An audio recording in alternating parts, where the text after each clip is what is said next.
To conclude our build playlist this season, we are going to look at the top 3 builds overall that I think are the best in order for PvE, but we're going to make them adjustable so you can use them in Season 14 straight away, and of course, like any new season, you'll have a new artifact as well with a bunch of new mods, which you could use to make those adjustments at the start of Season 14 or Season 15 or whenever you're watching this video. So guys, if you missed my Season 14 prep video, be sure to check that out later, but for now, rate, comment, subscribe and share, and now let's start.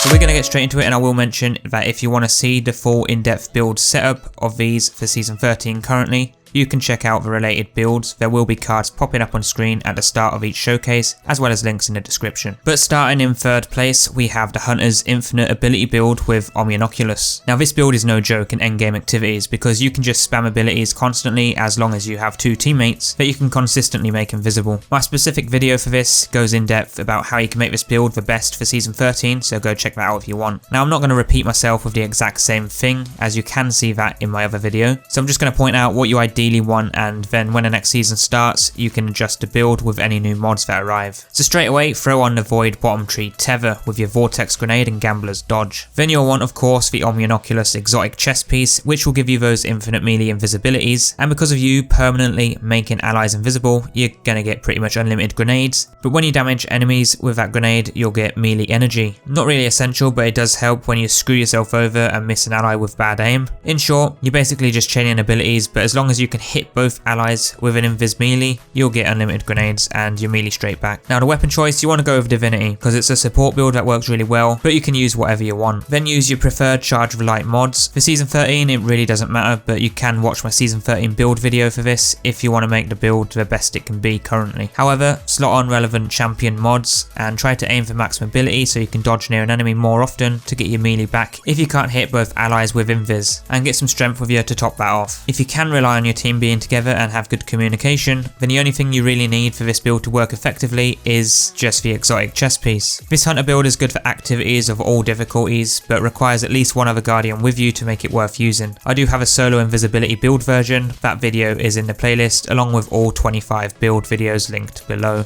Now in 2nd place, I'm choosing the insane Infinite Chaos Reach build, and I have to say this was probably the most fun build I've ever made. You'll get your super within around 20 seconds consistently by using an energy converter grenade for the start, bad juju for the middle, and a geomag for the end for your super energy. And this build is pretty good to run in any activity regardless. Of course, the more adds and the easier they are to kill, the better this build will work. Then just ease back and accept that you're probably not going to get it instantly like you would in a normal strike. Anyhow, slot on your Arc Chaos Reach subclass with the Geomag Stabilizers Exotic leg armor, then throw on your preferred Charge Light mod, for me that's Shield Break Charge and Taken Charge if I were to go into a harder activity, then Energy Converter, Supercharged and Charged Up. Leave your gauntlets open for any new champion mods, but go with Max Discipline so you can throw more grenades for more super energy early on, as intellect isn't really necessary if you can master this build. This build is good for most endgame activities like Nightfalls and ideal for solo players. And finally in 1st place, it is of course going to be the destroyer of all builds, the Thundercrash and the Curiass of the Fallen Star. Now these two are a fantastic combo, but even better if you pair it with the bad juju to get your super even faster. What this build does is allow you to completely melt bosses in pretty much any activity using your Thundercrash super. Now in my detailed video of this build, I showed the differences in DPS when using it with certain things like the Tractor Cannon, Bubbles, Divinity, and other builds like the Hunter's Golden Gun, but you can check that out if you want to maximize your boss DPS